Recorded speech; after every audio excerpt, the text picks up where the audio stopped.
이란의 해협 봉쇄 이슈로 쭉 하락한 비트코인, 그리고 100K의 붕괴, 시장에 공포가 지속적으로 형성되고 있는데요. 이러한 상황 속 어떻게 대응을 해야 할지 이젠 정말 다 손절치고 떠나야 할 타이밍인지 많이들 고민이실 겁니다. 이에 대한 고민을 말끔히 해소해드리겠습니다. 비트코인 곧 일어날 대반전의 서사, 지금부터 시작합니다.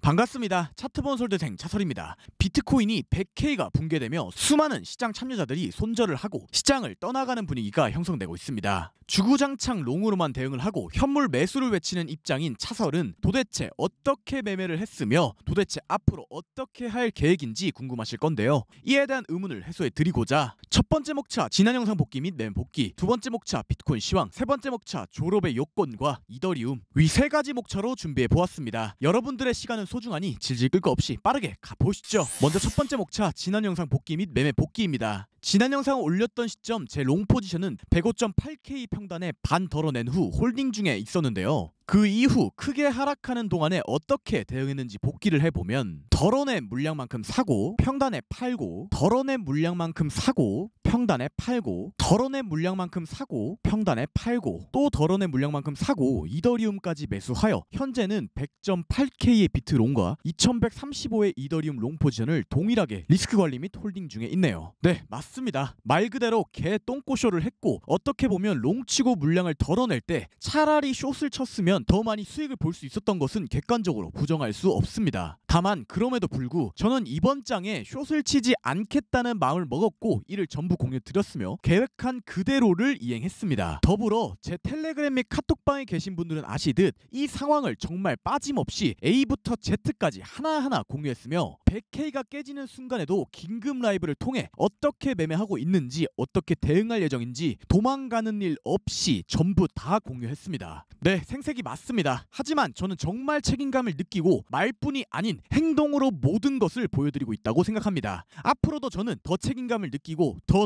최선을 다하겠다는 약속 드리겠습니다. 아직도 현재 차설 유튜브 구독을 누르시지 않으신 분들이 약 24%가량 되시는데요. 구독 눌러주시고 지켜봐 주십시오. 열심히 하겠습니다. 항상 감사드립니다.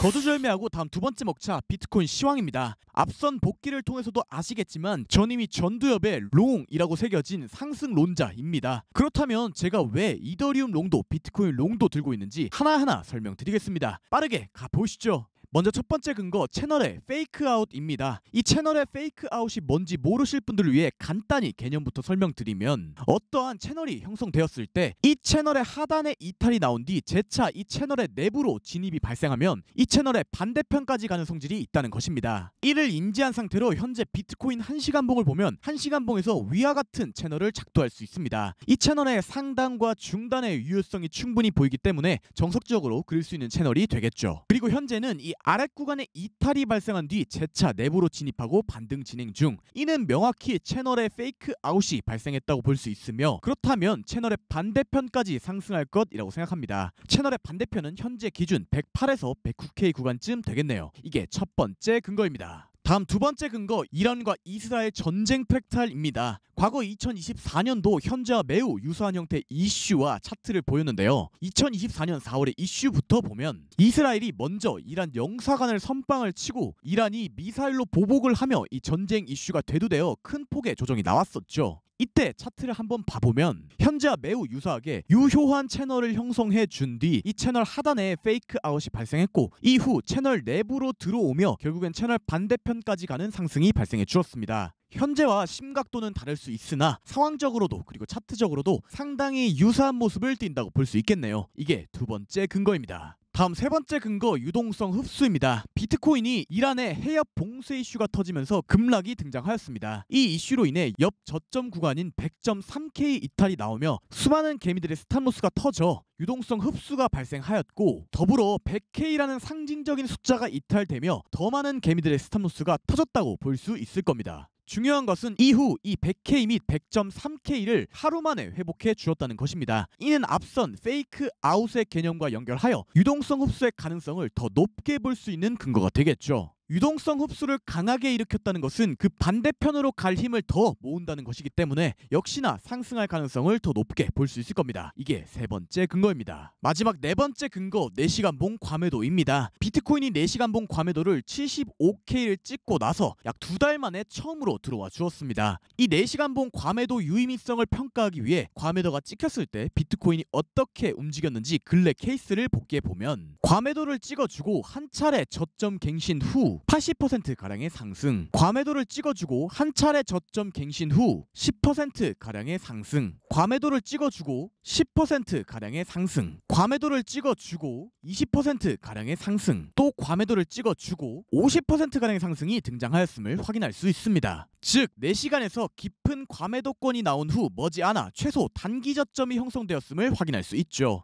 현재 차트도 마찬가지입니다. 4시간봉에서 깊은 과매도권을 찍어 주었고 꾸물꾸물 반등 중에 있는데요. 저는 위 상황들을 근거로 하여 머지않아 최소 단기 저점은 나올 것이라고 생각합니다. 이게 마지막 근거입니다. 여기까지 두 번째 목차 비트코인 시황이었습니다.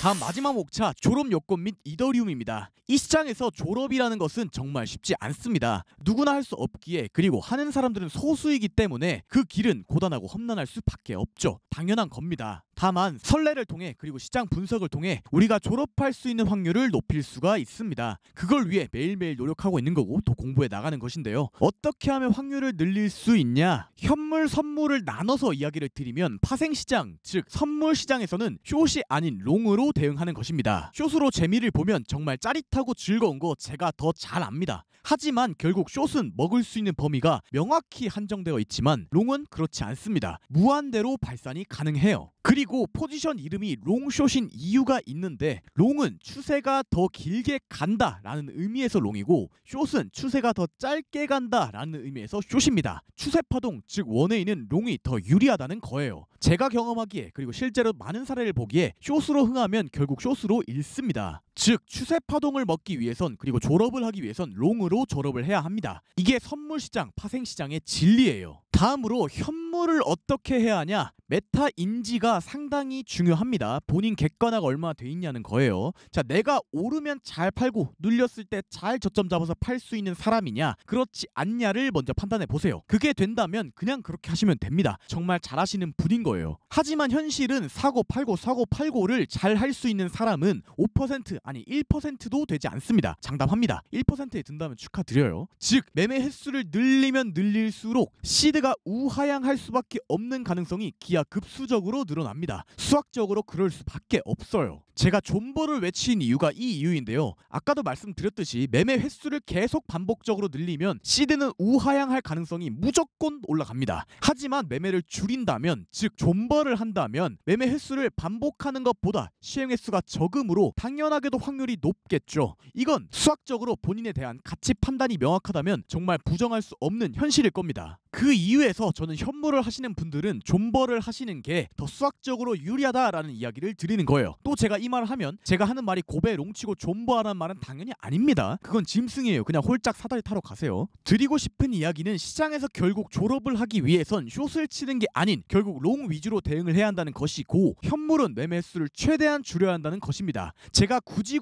애써가면서 사고 팔고 개똥꼬쇼를 6번가량 해가면서 롱 평단을 내리고 리스크 관리를 해가는 데는 이유가 있는 거예요. 결국 제가 이 시장에서 승리하는 모습을 보여드릴 거고 자신 있습니다. 거의 2-3주간 수익 없이 4848만 하는 수모도 겪었고 전쟁 이슈도 이겨내고 있는데 두려울 게 뭐가 있습니까? 저는 역시나 롱으로만 대응해 보겠습니다. 자, 여기까지 졸업의 요건이었고요. 추가로 이더리움 차트도 간단히 보겠습니다. 사실 어려울 게 없어요. 이더리움이 1400에서 반등하여 2800을 갔습니다. 2배가 오른 거예요. 그리고 누가 봐도 저항인 명확한 저항 자리에서 소폭 저항을 받았습니다. 충분히 나올 만한 조정이고, 이 되돌림 폭의 0.382 수준의 조정이 이제야 나온 겁니다. 상당히 건강한 폭의 조정이 나왔기 때문에 전혀 걱정할 필요 없다고 생각합니다. 거기다가 주봉 22평을 테스트해 주었죠. 제가 그 이유에서 어제 현물과 별개로 이더리움 롱 포지션을 진입했던 겁니다. 이해되셨을 거라고 생각하겠습니다. 간단한 이더리움 차트까지 다뤄보았습니다. 여기까지 마지막 목차였습니다. 오늘 영상 결론 요약하겠습니다. 첫째, 비트코인 채널 페이크아웃, 이란 이스라엘 전쟁 프랙탈 4시간 과매도, 유동성 흡수를 근거로 하여 상승을 본다. 둘째, 졸업은 롱으로 하는 거다. 숏으로 흥하면 숏으로 망한다. 셋째, 이더리움 전혀 문제 없다 입니다. 오늘 영상도 시청해주셔서 감사드립니다. 시장에 혼재되어 있는 이슈들이 부디 잘 해결되어 모두가 행복한 장이 오기를 진심으로 바랍니다. 감사합니다. 차설이었습니다.